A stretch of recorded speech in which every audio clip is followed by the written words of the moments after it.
Europe 1. Europe 1, 6h16, l'heure de l'invité inattendu. Tous les matins, un sujet dans l'actualité, une voix que l'on n'attend pas pour en parler. Et ce matin de la politique, aujourd'hui commence officiellement la campagne pour les élections municipales. Nous voterons les 15 et 22 mars prochains. Je vous le rappelle, le dépôt des listes est clos depuis jeudi soir. Et pour en parler ce matin, un élu local. Nous sommes à Droisy dans l'Aisne avec le plus ancien maire de France, élu sans discontinuer depuis 1958, le maire Paul Giraud. Bonjour Paul Giraud. Bonjour. Merci d'être avec nous sur Europe 1, maire de Droisy, dans l'Aisne, en lice pour un nouveau mandat qui serait un 12e mandat. Alors je fais rapidement l'état civil, si j'ose dire. Vous avez 88 ans, vous êtes maire depuis 1958. Autant dire que sous la 5e République, Droisy n'a pas connu un autre maire que vous. Sous la 4e, si ça ne vous ennuie pas. La 5e est arrivée après mon élection. C'est ça. Vous avez été élu vous avez connu René Coty. Exactement. Vous aviez une photo de lui à l'époque, ça se faisait déjà ? Oui, bien sûr, il y avait des photos. On ne l'aimait plus depuis 2 ou 3 fois dans la mairie de Droisy, mais on avait une photo de Coty. Oui, il y avait une photo de René Coty. Donc je disais, sous la 5e République, Droisy n'a pas connu un autre maire, et pourtant vous êtes devenu maire presque par hasard, Paul Giraud.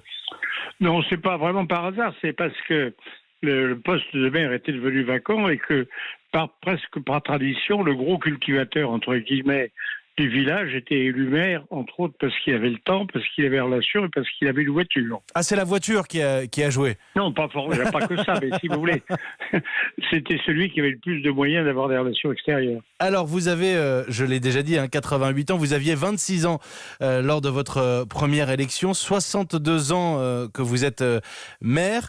C'est bête comme question, mais qu'est-ce qui a changé ?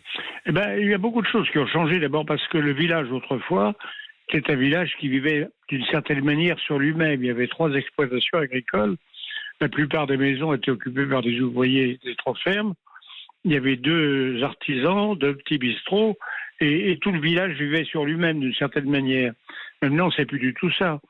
Les habitants de Droisy sont des gens qui travaillent à l'extérieur pour la plupart. Et dans la pratique dans la pratique, quand j'ai reçu cet honneur d'être père du Bateleur, on avait un seul interlocuteur pratiquement qui était l'État, qui était plutôt un arbitre.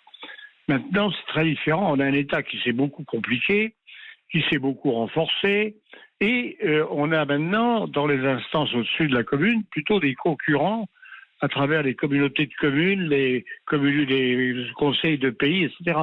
C'est un exercice totalement différent. Ça s'est complexifié. Oui, beaucoup. Sur vos 62 ans d'exercice en tant que maire, est-ce qu'il y a un ou 2 peut-être, un souvenir particulier que vous retenez ? Il y a un tas de choses. Un jour, on est un forcé dans le pays qui a fallu désarmer, mais ça, c'était pas très difficile. Il y a eu des grands moments et il y a eu une tristesse parce que nous avions une salle des fêtes et que malheureusement, pour des raisons financières, on est obligé de l'abandonner. Et ça fait partie des cicatrices du maire, et du pays d'ailleurs. On vous a traité de vestige, Paul Giraud. J'ai vu ça, ça m'a eu. En même temps, à 88 ans, franchement, vous n'en avez pas marre ? Non, attendez, il y a 2 choses là-dedans. D'abord, c'est un honneur quand on est ainsi récepteur d'une telle confiance. Et puis, il y a toujours quelque chose à faire. Et c'est passionnant. Oui, on n'a pas le temps de s'ennuyer. Jamais.